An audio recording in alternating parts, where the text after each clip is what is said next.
All right, get ready because today we're going deep into Napoleon Hill's Think and Grow Rich. Ooh, a classic. We've got excerpts from the book itself, some background on Hill, and stories about the people he studied. Yeah. What we really want to get at is like the heart of his success philosophy, Right. and then see how that plays out in real life, Yeah. for like the big achievers, but also everyday folks who just like did something amazing. Well, and that's what's so interesting about Hill's approach, Yeah. right? Yeah. He wasn't like, some academic just theorizing. Right. He spent over 20 years interviewing like hundreds of successful people, Oh, wow. analyzing them, trying to find what they had in common, that thread. Yeah. It wasn't about luck. It was a pattern he was after. So it all kind of starts with Andrew Carnegie, right? Oh, So absolutely. the steel magnate. Yeah. He's the one who kind of gave Hill the blueprint for this whole thing. Yeah, Carnegie believed he had discovered this formula for success. And he wanted Hill to turn it into something anyone could use, Right. Like, he was convinced that if this formula was taught, Yeah. it could revolutionize education, like change the way we learn. Can you imagine, like, graduating in half the time because you've mastered the principles of success? Oh, man, that would shake things up. Totally. But let's talk about Charles M. Schwab. Oh, yeah, great example. Hill calls his story the $600 million idea. Right. And it really makes you think about, like, the impact a single idea can have. It's huge, yeah. It's huge. And Schwab, he was a young associate of Carnegie's. Okay. And he's a perfect example of someone putting these principles into action. Yeah. Back then, the idea of a massive steel corporation like U.S. Steel, it seemed impossible. Yeah, I bet. Like a fantasy, right? Right. But Schwab had this vision, this incredibly clear vision, and this unwavering faith that it could be done. Wow. And he managed to convince J.P. Morgan, like one of the most powerful financiers at the time, Oh, wow. to back the whole project. It makes you wonder, was it more than just the idea itself? Oh, I think so. Like, did Schwab's conviction play a role in persuading Morgan? Absolutely. And that's what Hill calls burning desire. Right. That unshakable belief that your goal is achievable no matter what. Like obstacles be damned, it's that inner fire Yeah. that fuels you, that helps you push through. We see a similar thing in the story of Marshall Field, the department store guy, right? Oh, yeah. What a comeback story. Talk about a comeback. I mean, his store was totally destroyed in the Great Chicago Fire. Oh, wow. But instead of giving up, he stood there in front of the ashes and declared he'd build an even grander store right on that spot. Wow. And he did it, turned a devastating loss into like a symbol of ambition. Huh. Hill also goes into this whole thing about faith and autosuggestion. Yeah. It sounds kind of like modern day self-help, doesn't it? He was ahead of his time, for sure. Yeah. But Hill didn't believe faith was like mystical, Right. He thought it was a state of mind that you could cultivate. He encouraged people to use affirmations, visualize their goals. Right. Like he was a pioneer in understanding the subconscious, really. So Hill wasn't advocating for like just wishful thinking. Right. But No. he thought you had to combine faith with knowledge to make things happen. Exactly. He argued that knowledge is useless unless you like have a plan. Yeah. He tells this story about a grocery store salesman who lost his job in the Depression. Okay. This guy used his bookkeeping skills to start a whole new business. Interesting. See, Hill's point is you got to find your strengths. Right. And then be creative, apply them in new ways. So you've got this burning desire, faith in yourself, the knowledge to back it up. But is there like a missing piece? There's one crucial element that ties it all together: imagination. Yeah. Hill believed imagination is what transforms ideas into results. And he uses this great story about Coca-Cola. Coca-Cola. Yeah, and an old kettle An old kettle? to make this point. What's the connection there? So the story goes that the secret formula for Coca-Cola Right. was bought for practically nothing from this struggling inventor. The new owner, Asa Candler, he had something the original guy lacked: imagination. Ah. He saw a global empire in this simple drink. Wow. And, the rest is history. So imagination is what takes you from a good idea to like building an empire. Yeah, that's it. What about working with others? Oh, Hill was huge on that. Yeah. He called it the mastermind principle. Okay. The idea that when people work together, they create something much bigger than they could alone. He pointed to people like Henry Ford, Mahatma Gandhi. Right. They all surrounded themselves with brilliant minds. That leads us to one of the most fascinating and maybe confusing parts of Hill's philosophy, the sixth sense. This is where things get a little metaphysical. Right. He believed in this sixth sense that connects us to something bigger, which he called infinite intelligence. And he even said we could tap into it through our subconscious minds. Hold on. Are we talking about, like, ESP here? Not exactly. No, Okay. Hill saw the sixth sense as intuition, Mm. like a gut feeling that guides you. Right. He said, learn to listen to those whispers. Trust your instincts. Interesting. He also spends a lot of time on the idea of conquering fear. Yeah, He lists out these 6 basic fears he thinks hold people back. right. Why were these fears so important to him? He believed fear was the biggest obstacle to success, period. Yeah. It paralyzes you, stops you from going after your dreams. He even called them ghosts. Ghosts. Yeah, because he saw them as based on illusions, false beliefs. Oh, I see. So how did he say we should overcome these fears? Well, it wasn't just about positive thinking. Yeah. He had a bunch of strategies, things like affirmations, surrounding yourself with supportive people. Right. But the most important thing, taking action. Taking action, yeah. Fear thrives on inaction. Right. Even small steps towards your goal help. Hmm. They build momentum, and your fear starts to fade. Okay, let's shift gears a bit. Sure. Hill was big on making clear, decisive decisions. Oh, yeah. Huge on that. Why was that so crucial to his whole philosophy? He saw indecision as, like, paralysis. He uses the example of John Hancock and Samuel Adams. Okay. Their unwavering decisions, they sparked the American Revolution. Wow. He believed you got to commit to your goals, Right. No doubt, no second guessing. He also kept saying persistence. Oh, yeah, persistence is key. Calling it the sustained effort necessary to induce faith. Exactly. So, like, faith without action is meaningless. That's a great way to put it. He uses the example of Fannie Hurst, the author. Right. She submitted her manuscripts hundreds of times Wow. before she got published. That's persistence. That's it. Refusing to give up. Yeah. Having that grit to keep going till you reach your goal. Finally, Hill talks about self-mastery, like controlling your thoughts. Right. Focusing them on your objectives. This seems very, like, modern personal development. Totally. He uses Henry Ford as an example, Yeah. contrasting his focus with, like, his employees. Ford was relentless. He had this vision and that self-discipline. That's what made him successful. So much to think about. It's amazing how relevant Hill's ideas still are after all these years. I know, right?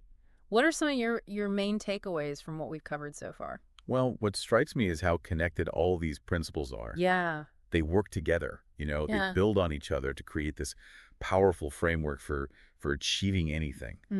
And they remind us that success isn't about luck. It's about mindset and action. This has been really thought-provoking stuff. I agree. We've covered so much: burning desire, faith, specialized knowledge, imagination, the mastermind principle. That's a lot. In part 2, we'll take a closer look at those 6 ghosts of fear that Hill says we all need to overcome. Yeah, those are important. Don't go anywhere. Welcome back.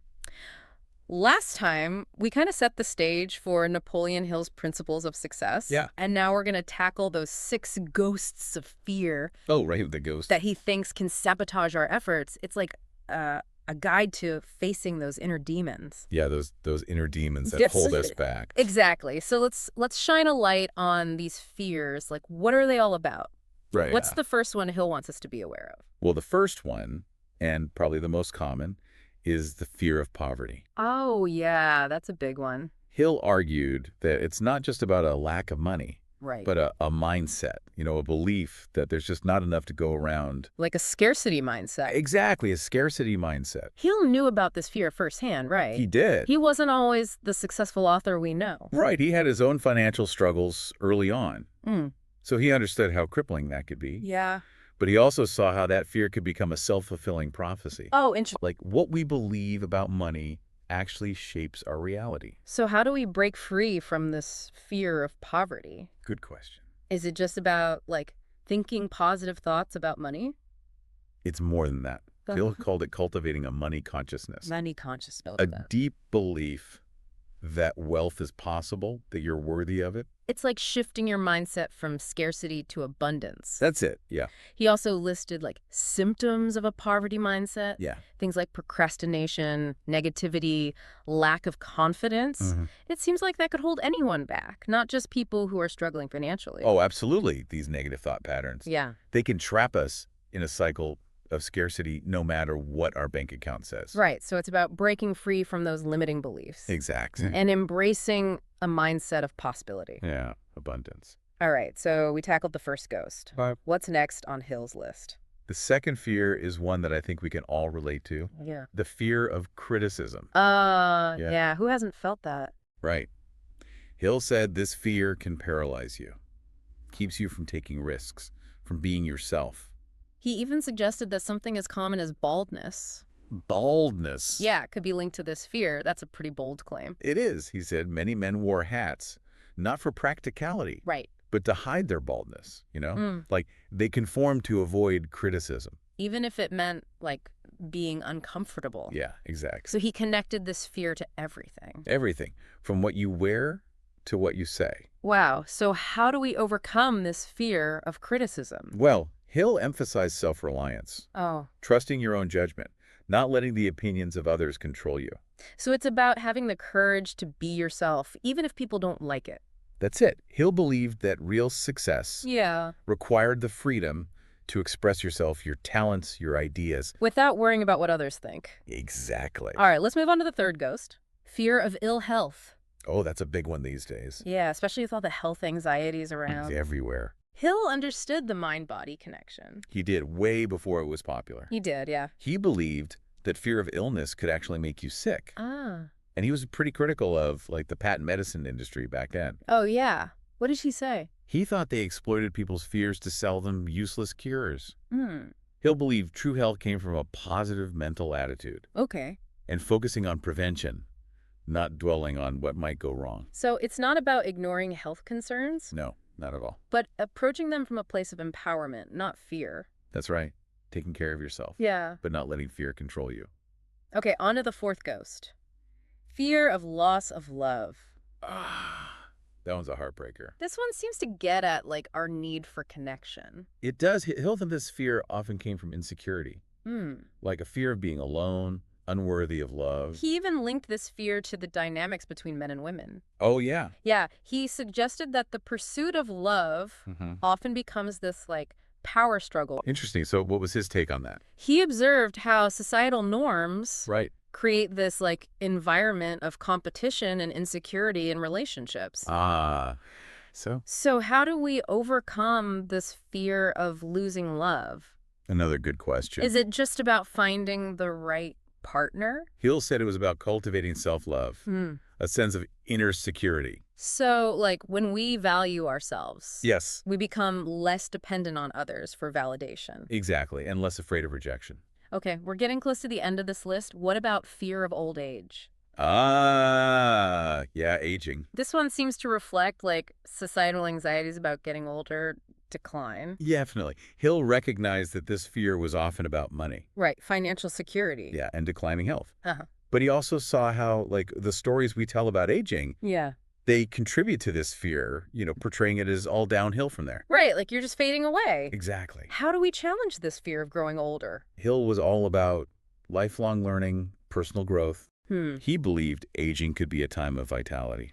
Really? Yeah, if we see it as a chance for new experiences, for continuing to contribute. Interesting. And finally, the sixth ghost, the most daunting one. Fear of death. The big one. Hill acknowledged that everyone feels this fear. Of course.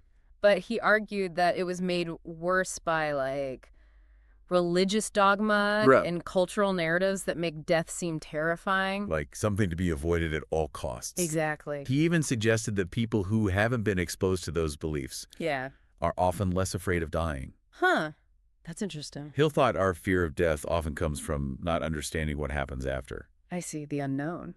Yeah, he didn't have any definitive answers. Right. But he encouraged people to develop their own philosophy about death, something that brought them peace. So he's saying, in a way, that fear of death is fear of the unknown. And we can lessen that fear by exploring our belief. By finding meaning in life. Right. So much to unpack here. Hill gave us a lot to think about in terms of like identifying and dealing with these inner obstacles. Yeah, it's a lot to process. It is. Where do we even begin? Well, Hill actually offers some practical advice. Oh, good. He emphasizes self-awareness, recognizing our own fears, Right. and then consciously building habits that counteract them. Okay, so like what kind of habits? Things like surrounding yourself with positive people. Yeah, good people. People who lift you up. Right. Right. He also said, don't dwell on negative thoughts. Mm-hmm. Focus on your strengths, not your weaknesses. Makes sense. Anything else? The most important thing, take action. Take action. There it is again. He believed that fear feeds on inaction. Yeah. So even small steps towards your goals help. They break that cycle. This is all really good advice. It is. But Hill also introduces these kind of unique concepts like the mastermind principle. Right. And the idea of the sixth sense. How do those fit into his whole philosophy of success? Well, Hill was convinced that to achieve big things, we often need to tap into resources beyond ourselves. He saw the mastermind as a way to leverage a group's wisdom. Right, like a team effort. Exactly. Surround yourself with people who share your vision. Right. Amplify your strengths. Right. Overcome your weaknesses. Okay, and the sixth sense, was he talking about like psychic powers? Yes, not really, no. Okay. He described it as intuition, a gut feeling that guides you. He even thought we could access this through the subconscious. Wow. Like a deeper wisdom beyond our everyday thinking. This is all pretty mind-blowing, but I gotta ask. Sure. Are these things, the mastermind, the sixth sense, Yeah. are they really necessary for success? It's a good question. Like, can we achieve our goals without getting into all that? I think they can definitely help, but they might not be essential for everyone. Okay. The core principles, things like desire, faith, knowledge, Right. imagination, persistence, the power of decision, Yeah. those provide a strong foundation for achievement. So we have a choice. We do. We can embrace everything Hill talks about, Yeah. or we can focus on the core principles that resonate with us. Either way. Either way. Think and Grow Rich offers a lot of insights Yeah. that can help us live more fulfilling and successful lives. I totally agree. This has been an incredible exploration of fear, It has. the power of the mind. Yeah. In part 3, we'll see how Hill's philosophy has played out I'll let it be interesting. in the lives of both famous people and everyday people. Can't wait. Stay with us. Welcome back to our deep dive into Think and Grow Rich. We've explored all the principles, faced the fears, Right. and now it's time to see how these ideas actually work in real life. Yeah, the rubber meets the road. I'm curious, how do these principles translate into results for, people who achieved huge success, but also for everyday folks like us? That's a great point. Seeing these principles in action makes them real, Yeah, totally. And Hill studied so many successful people. Yeah, he did. We've got tons of examples. Where should we start? Good question. Well, we talked about Charles M. Schwab, right? Oh, yeah, Schwab. And his big role in starting U.S. Steel. Right, what a story. It's a classic example of how burning desire, faith, and knowledge all come together to create something amazing. It's a perfect illustration of what Hill called definiteness of purpose. Definiteness of purpose. Schwab didn't just, want success. He had a vision. Right. He knew exactly what he wanted to achieve. And that clarity, it was contagious, Yeah. It convinced J.P. Morgan to get on board. Makes you wonder, what did Schwab actually do? Yeah. How did he get Morgan to believe in his vision so strongly? That's a great question. Are there, lessons there for us? I think so. Hill really emphasized clarity, Okay. passion, and understanding your audience. Schwab knew his audience, and he tailored his message to them. Right. He knew what Morgan wanted. Exactly. He didn't just present facts and figures. He painted a picture of the future. A future that Morgan wanted to be a part of. Exactly. So it's not enough to just have a good idea. No. You have to sell it. You have to make people believe in it. Right. Make them see your vision. Exactly. Okay, but what about, everyday people? Yeah. Do we have examples of, regular folks using these principles and achieving something big? Oh, absolutely. Go, tell me about one. Well, Hill tells this story about a young man named Edwin Barnes. Edwin Barnes. And he was determined to work with Thomas Edison. Thomas Edison. Wow. The inventor, right? Yeah, I remember reading about Barnes. But Barnes didn't just want a job. He wanted to be Edison's partner. Wow, ambitious. He was. And he was just a clerk, no connections, no money. It seemed like a long shot. It did. But Barnes was so committed. Mm. He hopped a freight train to New Jersey. No way. Showed up at Edison's lab, unannounced. Wow, that's bold. Walked right into Edison's office and said, I want to be your partner. I mean, he had no skills, no experience. Nope, but he had that burning desire. What did Edison say? Well, you might think he brushed him off. Yeah, I would think so. But he didn't. He was impressed by Barnes's determination. Really? Yeah, he saw something in him. So he gave him a job, a menial job. So it wasn't just about showing up and making a statement. Barnes was willing to work his way up. Exactly. He didn't see that job as a setback. He saw it as an opportunity. He worked hard, always looking for ways to contribute. And eventually, his chance came. It did. Edison was working on this new invention. Okay. The dictating machine, like an early voice recorder. So what happened? He gave Barnes the task of selling it. Okay, but how did he go from selling machines to being Edison's partner? Well, Barnes saw the potential of the dictating machine. He believed in it. Okay. So he convinced Edison to give him exclusive selling rights. Wow. He put everything he had into it. Yeah. Promoting it, distributing it. Huh? It was a huge success. So Barnes created his own luck in a way. That's a great way to put it. Hill said luck is often opportunity in disguise. But you have to be ready to grab it. Barnes was ready. He had the skills, the commitment. Yeah, and he understood the product. These stories are so inspiring. They are. They show that Hill's principles really work. That's the best part. They're not just theories. They're tools anyone can use. Exactly. They're not just for a special few. Right. Anyone can use them. As long as they're willing to put in the effort. Okay, before we wrap up. Sure. Let's talk about the sixth sense again. Okay. Hill described it as a connection to infinite intelligence. Right. A deeper wisdom. Yeah, something beyond our rational minds. I think Hill's own life is a good example of this. Oh, how so? Well, he talked about a time when he was struggling to finish his book. Writer's block. Yeah, he felt stuck, full of doubts. So what did he do? He decided to tap into what he called his invisible counselors. Invisible counselors? Yeah, these were historical figures he admired. Okay, like who? People like Abraham Lincoln, Ralph Waldo Emerson, and of course, Thomas Edison. Wait, was he, like, talking to them? Not literally, no. Okay. He would sit in his study Yeah. and have these mental conversations with them. Interesting. You would ask for their wisdom, their guidance. I gotta admit, that sounds a little out there. I know, it's unconventional. It is, but I'm curious. Hill believed this helped him access a deeper level of creativity. He even said Lincoln gave him a message. Really? What did Lincoln say? He encouraged Hill to keep going, to finish the book. So he was tapping into something beyond himself. Yeah, a source of inspiration. Connected to infinite intelligence. That's how he thought. Whether it's divine inspiration or just the subconscious mind. It doesn't really matter. Yeah, it's fascinating. Hill believed in a wisdom beyond our everyday thinking. This has been an incredible journey. It has. Exploring success, facing fears, Follow. even the possibility of higher intelligence. It's given me a lot to think about. And Hill reminds us that knowledge is only potential power. Right. You have to use it. Take action. Exactly. So think about these principles. Yeah. Find the ones that resonate with you. And use them. Start incorporating them into your life. That's the key. We've covered so much.